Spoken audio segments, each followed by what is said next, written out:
திராவிட முன்னேற்ற கழக தலைமையிலான மதசார்பற்ற முற்போக்கு கூட்டணி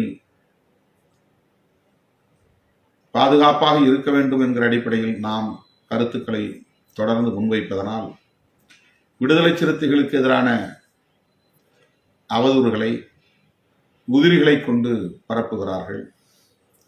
ஏதோ நாம் திராவிட முன்னேற்ற கழகத்தை மட்டுமே நம்பி கிடக்கிறோம், அவர்களை நத்தி கிடக்கிறோம் என்பதை போன்ற ஒரு தோற்றத்தை உருவாக்குகிறார்கள்.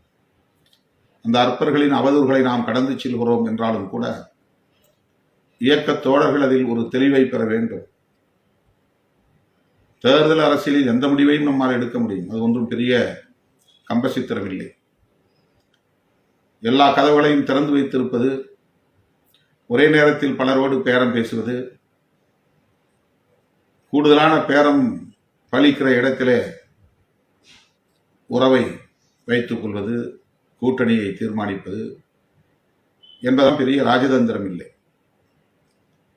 அது சுயநலம் சார்ந்த சந்தர்ப்பவாத ஒரு அரசியல். நாம் அதை பொருட்படுத்தவில்லை, அதில் ஈடுபாடு காட்டவில்லை. எந்த எதிர்பார்ப்பும் இல்லாமல், எந்த நிபந்தனையும் இல்லாமல் ஒரு கூட்டணியிலே தொடர்கிறோம் என்று சொன்னால் அதற்கும் ஒரு துணிச்சல் வேண்டும், அதற்கு ஒரு தெளிவு வேண்டும், அதற்கு ஒரு தொலைநோக்கு பார்வை வேண்டும். இதையெல்லாம் புரிந்து கொள்ள முடியாத புல்லர்கள், அற்பர்கள் வாய் புளித்ததோ மாங்காய் புளித்ததோ என்கிற வகையில் நமக்கு எதிரான அவதூறுகளை தொடர்ந்து பரப்பி வருகிறார்கள்.